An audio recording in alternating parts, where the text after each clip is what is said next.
د خلیج فارس په نیلو سپو باندې خپره خاموشي په یو دم د یو هولناک اواز سره ماته شوه. یو ډېر غټ تجارتي جهاز په لمبو کې ګیر شو، د تیلو د سوځېدو بو په هوا کې خپره شوه. د جهاز د سوځېدو نه د لوګي داسې تورې غبارې اسمان ته وختلې چې لمر یې پټ. په څو شېبو کې دا خبر په ټوله دنیا کې د ځنګل د اور په شان خپره شوه. واشنګټن او تهران دواړو په یو بل تورونه لګول پیل کړل او دنیا پوه شوه چې لویه جګړه شروع شوه. د امریکا صدر په وایټ هاوس کې بیړنۍ غونډه راوبلله او د سختې پوځي کاروایي امر یې وکړ. په هوایي اډو کې د بیټو 2 بمبار الوتکو غږونه پورته شول او فضا یې ولړزوله.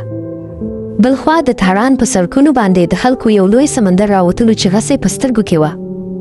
ایران خپل د میزایلو اډې خلاصې کړې او میزایل د حملې لپاره تیار کړل. هر چا دا احساس کړه چې اوس به داسې جګړه کېږي چې تاریخ به هېره نه کړي. د جګړې د خبر سره سم په نړیوال بازار کې د تیلو قیمتونه بیخي زیات شول.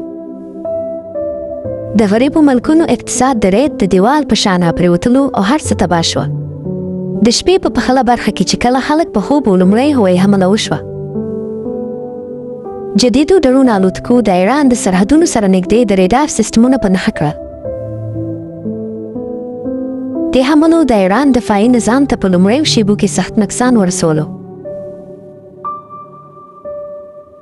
ځمکه د زورورو چاودنو نه ولړزېده او په سرحدي سیمو کې قیامت برپا شو. په لکونو کورنۍ مجبورې شوې چې خپل کورونه او کلي پرېږدي او د ځان ژغورلو لپاره وتښتي. ماشومان او سپین ږیري په خپلو پښو د پناه په لټه کې روان شول. په جواب کې تهران هم د بیلسټک میزایلو باران پیل کو او اسمان په اور سور شو. د میزایلو په سمندر کې د دښمن په بحري بیړیو کې سخته غوغا او تباهۍ جوړه کړه. د امریکا بحري جهازونه د میزایلو په نښه شول او په اوبو کې ډوبېدل پیل شول. دا د اوسني وخت نوې جګړه وه چې صرف په بارودو پورې محدوده نه وه. سایبر حملو د دواړو ملکونو د بجلۍ نظام او د بانکونو سیستم بیخي بند کړ. د کمپیوټر د یوې تڼۍ په زور لوی ښارونه د تیاره سره مخامخ شول.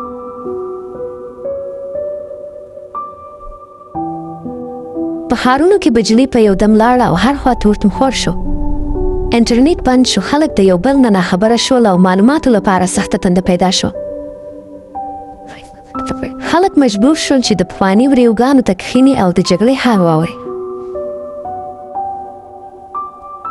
په روغتونونو کې د داروګانو اکسیجن سپلای بنده شوه او مریضانو ساه اخیسته ګران شول. د بجلي نشتون له امله ډېر قیمتي ژوندونه د لاسه وتل او هر خوا ژړا شوه. انسانیت په وینو کې لت پت شو او د مرستې لپاره هیڅوک نه و. د ایران په سختو غرونو کې ګوریلا جنګیالیو د دښمن د لښکر لپاره د مرګ جالونه وغوړول. دوی په داسې ځایونو کې پټ شول چې د دښمن ټینکونو ته وړاندې تل ناممکن کړه. د غره هر ګټ او هر بوټی د امریکایي پوځ لپاره په یو عذاب بدل شو. د جدیدي ټکنالوژۍ او ډرون الوتکو ترمنځ داسې مقابله شروع شوه چې تاریخ کې مثال نشته. دا یو خونړۍ لوبه وه چې پکې انسان او ماشین دواړه په یو بل پسې وتلي وو. پوځیانو ته پته نه لګېده چې حمله د کومې خوا نه کېږي. په اسمان کې ډرون الوتکو د بازانو په شان الوتل او پخپله یې د حملې فیصلې کولې. دې الوتکو ته اوس د انسان ضرورت نه و، دوی پخپله نښې لټولې او تباه کولې. مصنوعي ذهانت د جګړې بڼه بیخي بدله کړې وه. د جګړې لمبې اوس صرف تر 2 ملکونو پورې پاتې نه شوې، بلکې نورې نړۍ ته خپرې شوې. ګاونډي هېوادونه او لوی طاقتونه هم په دې جګړه کې په یو نوي ډول شامل شول. دنیا د یو ډېر لوی مصیبت سره مخامخ شوه چې د ګریډون نوم یې اخیسته. روس او چین په سمندر کې خپلې پوځي بیړۍ تیارې کړې او پوزیشنونه یې ونیول. بلخوا د اروپا ملکونو د امن لپاره غږونه پورته کړل او سفارتي کوشونه یې تیز کړل. ټوله دنیا په 2 برخو ویشل شوه او هر چا خپل ملګري لټول.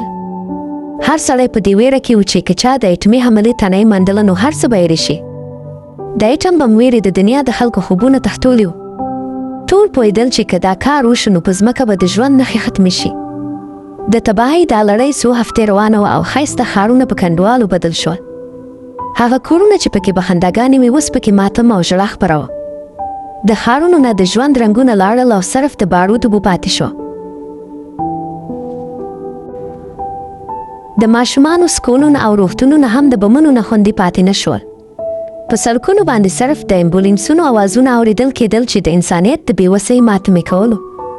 هر طرف ته د بېګناه خلکو وینې توی شوې. سیاستوال په خپلو پخو محفوظو بنکرونو کې ناست وو او په نقشو لکیرې ایستلې. خو په میدان کې عام عسکر او عام خلکو چې خپل ژوند یې د لاسه ورکول. کله چې د اټومي وسلو د کارولو اخري خبرداری ورکړل شو نو ولس سړکونو ته راوتلو.